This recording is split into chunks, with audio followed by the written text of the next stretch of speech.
Hello everyone, I am Pramod from Indian English speaking class तैयारी। So guys, एक बार फिर से स्वागत है आज के इस वीडियो में। और ट्रिक एंड ट्रांसलेशन की सीरीज़ में मैं लेकर आया हूं आपके लिए आज ऐसे कुछ वाक्यों का ट्रांसलेशन करना सिखाएंगे जिसमें हिंदी में हमारे पास वाला है, वाली थी, वाला था या फिर वाला होगा। किसी भी टेंस से सेंटेंस संबंधित होता है और उसमें वाला, वाली, वाले टाइप का जो है एक ओवरऑल शब्दों में जुड़ा होता है। तो इनका अंग्रेजी में ट्रांसलेशन करने के दो तरीके आपने देखा होगा। कहीं कहीं इस तरह के सेंटेंसों का translation is to, are to, am to या फिर was to, will be, shall be to ये यूज करते हैं टेंस के अकॉर्डिंग। और कहीं कहीं is about to, was about to या फिर will be about to tense के अकॉर्डिंग ये यूज करते हैं, राइट। और दोनों वाला, वाली, वाले टाइप ही सेंटेंस में हम दोनों का प्रयोग करते हैं, राइट। तो कहाँ पे is to, are to, am to या वाज टू, वर टू ये वाला लगता है और कहाँ पे is about to, was about to या इस तरह वाला लगता है। कैसे हम इस फ़र्क को क्लियर करेंगे, इस वीडियो में हम खास करके ही बातें करेंगे। तो सबसे पहले मैं आपको बता दूं कि ये बहुत आसान है समझना, सिंपल है। सिर्फ आपको जानकारी लेना है थोड़ा सा वीडियो देख करके।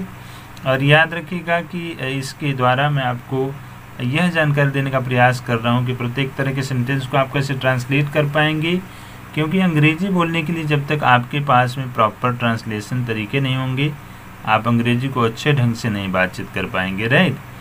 तो गाइज, पहले हम इसका जो है इस वाक्यों के लिए इस प्रकार में जिसमें ये शब्द आए हैं तो इसका प्रयोग जो है विशेष रूप में अंग्रेजी हम कैसे बनाएंगे उसके लिए हम सबसे पहले इसका प्रयोग करेंगे, ठीक है। तो हम guys is to, are to, am to या फिर विल बी टू का प्रयोग करके कैसे बनाएंगे, यह स्ट्रक्चर हमने यहाँ पे आपको दिया हुआ है, राइट ना। और इसके अलावा जैसा कि आप जानते हैं कि किसी भी क्रिया के पहले टू लगाना मतलब उस क्रिया को एक प्रकार से इन्फिनिटिव बना देना होता है, ठीक है ना।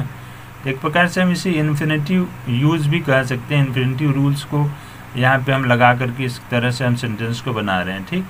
तो स्ट्रक्चर होगा एक अफर्मेटिव सेंटेंस का कि सबसे पहले हम सब्जेक्ट लगाएंगे और फिर ज़रूरत के हिसाब से, टेंस के हिसाब से एच का मतलब हेल्पिंग और वी का मतलब वर्ब, हेल्पिंग वर्ब लगाएंगे और उसके बाद में टू लगाएंगे प्लस वर्ब जो है वर्ब का फर्स्ट फॉर्म रहेगा हमेशा, ठीक। फिर अगर है तो ऑब्जेक्ट रखेंगे और उसके बाद में कॉम्प्लीमेंट रखेंगे, ठीक है ना। अब इसके हिसाब से आप यहाँ पे सेंटेंस एग्जाम्पल में देखेंगे और याद रखिएगा कि इसका स्ट्रक्चर जैसे मान लीजिए चार प्रकार के हो सकते हैं। ये अफर्मेटिव का है, फिर नेगेटिव का, फिर व्हाट टाइप का, फिर वाई टाइप का। तो वो ऑलरेडी मैंने वो स्ट्रक्चर बताए हुए हैं कि कैसे ये चारों प्रकार के स्ट्रक्चर बनते हैं। तो हमने केवल एक प्रकार के स्ट्रक्चर यहाँ पे समझाए हुए हैं, ठीक है।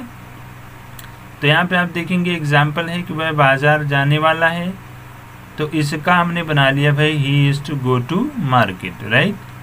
ध्यान दीजिएगा हमने सब्जेक्ट रख लिया यहाँ पे, उसके बाद में ही के हिसाब से, टेंस के हिसाब से हेल्पिंग वर्ब इज लग गया। फिर हमने क्या किया, गो के पहले, वर्ब के पहले हमने टू लगा लिया मतलब इन्फिनिटिव बन गया। उसके बाद में हमने ऑब्जेक्ट यहाँ पे रख दिया, राइट।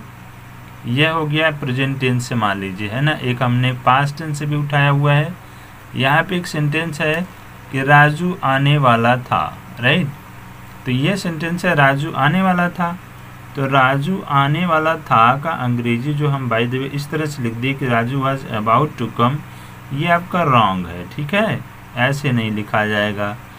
यह कैसे बनेगा, Raju was to come, okay. क्योंकि हम यहाँ पे देख रहे हैं कि is to, are to, am to या वाज टू, वर टू का यूज हम लोग सीख रहे हैं, विल बी टू या शैल बी टू, ठीक। तो टेंस कोई भी हो उससे नहीं लेना देना है।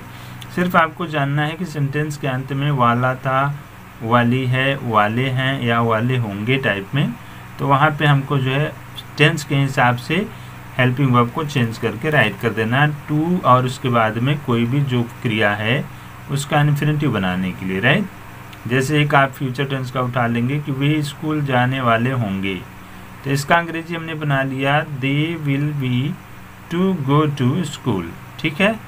तो ये तो हो गया गाइज ये आपका जिसमें हम is to, are to, am to का प्रयोग या इस वाले कैटेगरी का जितना भी हेल्पिंग वर्ब है ये लगा करके ट्रांसलेट करते हैं, राइट। अब हम आपको आगे लेकर चलेंगे जहाँ पे is about to, was about to या विल बी अबाउट टू वाले ये टेंस के हिसाब से लगा करके हम बनाते हैं। तो इसमें और इसमें क्या फ़र्क है ये भी बताएंगे हम आपको, लेकिन पहले यहाँ पे हम देख लेंगे इसका स्ट्रक्चर क्या है। तो स्ट्रक्चर आप देख रहे हैं, सब्जेक्ट सबसे पहले रहेगा, फिर हेल्पिंग वर्ब रहेगी, फिर अबाउट टू रहेगा, फिर वर्ब का फर्स्ट फॉर्म रहेगा, और उसके बाद में ऑब्जेक्ट प्लस कॉम्प्लीमेंट। मतलब यहाँ पे भी हम वर्ब के पहले टू लगा करके इन्फिनिटिव ही बनाएंगे और इन्फिनिटिव ही बोलेंगे, इसमें कोई प्रॉब्लम नहीं है। लेकिन फ़र्क थोड़ा सा बस यही होगा आपका कि इसमें अबाउट टू का प्रयोग कर रहे हैं और उसमें हमने is to, are to, am to का प्रयोग किया था, राइट। तो बस यही थोड़ा सा डिफरेंस है कि वहाँ इज के बाद में या किसी भी हेल्पिंग वर्ब के बाद में डायरेक्ट हमने टू लगाकर इन्फिनिटिव बना दिया था, और यहाँ पे हम पहले अबाउट लगा लेंगे, उसके बाद टू लगा के इन्फिनिटिव बनाएंगे, ठीक है ना। तो इसमें उसमें क्या फ़र्क है मैं बताऊँगा। देखो पहले स्ट्रक्चर देख लो, स्ट्रक्चर यहाँ पे आपने देख लिया, साथ में एग्जाम्पल देख लो। इसमें इस स्ट्रक्चर पर आने वाले सेंटेंस हिंदी के इन चारों प्रकार में से किसी भी तरह के हो सकते हैं, ठीक है। जैसे मैं जाने को ही था, मैं जाने वाला ही था, या फिर मैं जाने जाने को था, या फिर मैं जाने जाने पर ही था। टेंस कोई भी हो सकता है, याद रखिएगा, राइट ना। अगर ऐसा सेंटेंस कोई भी आए, ओके, जिससे यह आपको समझ में आए कि जो क्रिया होने वाली है वह बहुत ही जल्द, शीघ्र ही होने वाली है, कुछ क्षणों में ही शुरू होने वाली है, राइट ना। तो वहाँ पे हम गाइज इज, आर, एम या टेंस के हिसाब से हेल्पिंग वर्ब लगा के केवल इन्फिनिटिव लिखना गलत हो जाएगा। वहाँ पे हम हेल्पिंग वर्ब लगा करके इन्फिनिटिव लिखने के पहले अबाउट का प्रयोग जरूर करेंगे, राइट ना। तो इसलिए गाइज अंतर बस इसमें और इसमें यही है कि इसमें हम अबाउट का प्रयोग नहीं करेंगे। यह कार्य कुछ देर बाद होने वाला है, तुरंत नहीं होने वाला है, शीघ्र नहीं होने वाला है, इसलिए इसमें हम इज के बाद में जो है डायरेक्ट इन्फिनिटिव का यूज़ करके सेंटेंस ट्रांसलेट करेंगे, और इसमें हेल्पिंग वर्ब लगाने के बाद में अबाउट लिखने के बाद में ही इन्फिनिटिव लगाएंगे, ठीक है ना। तो यही अंतर है, ऑलराइट। सेंटेंस लिखने का स्ट्रक्चर कोई भी हो सकता है, लेकिन ट्रांसलेशन के लिए उससे यह थोड़ा सा डिफरेंट होगा, राइट। तो यहाँ पे आप एग्जांपल देख सकते हैं। पहला एग्जांपल आपका है कि क्या है भाई, इन सभी चारों का अंग्रेजी हमने सिर्फ एक लिखा हुआ है यहाँ पे, राइट है। इसका मतलब इस चारों को हम ट्रांसलेट केवल एक ही तरीके से कर सकते हैं, बोलने के तरीके अलग अलग हो सकते हैं, लेकिन जो अंग्रेजी बनेगा वो एक ही है, राइट। अब हम आगे बढ़ेंगे, एक प्रकार से और एग्जाम्पल ले लेंगे। क्या वह जाने वाला ही था, तो हमने कहा was he about to go, right. बस याद रखना कि जाने के बाद में मतलब कि इसके आगे ही लगा होना चाहिए, या एक प्रकार से हम कह सकते हैं कि जो क्रिया होती है उसके ऊपर फोर्स होना चाहिए, दबाव लगना चाहिए ना। लग रहा है कि नहीं वो कार्य बहुत ही जल्द शुरू होने वाला है, तभी हम उसमें अबाउट का प्रयोग करते हैं। अदरवाइज हम simply is to, are to लगा करके, मतलब इज, आर, एम या कोई भी हेल्पिंग वर्ब जो टेंस के हिसाब से लगा करके इन्फिनिटिव लगा के ट्रांसलेट कर देंगे, ठीक है। अब अगला हम यहाँ देख लेंगे, एक व्हाट टाइप का स्ट्रक्चर है। क्या वह जाने वाला ही था, तो हमने कहा was he about to go, simple है।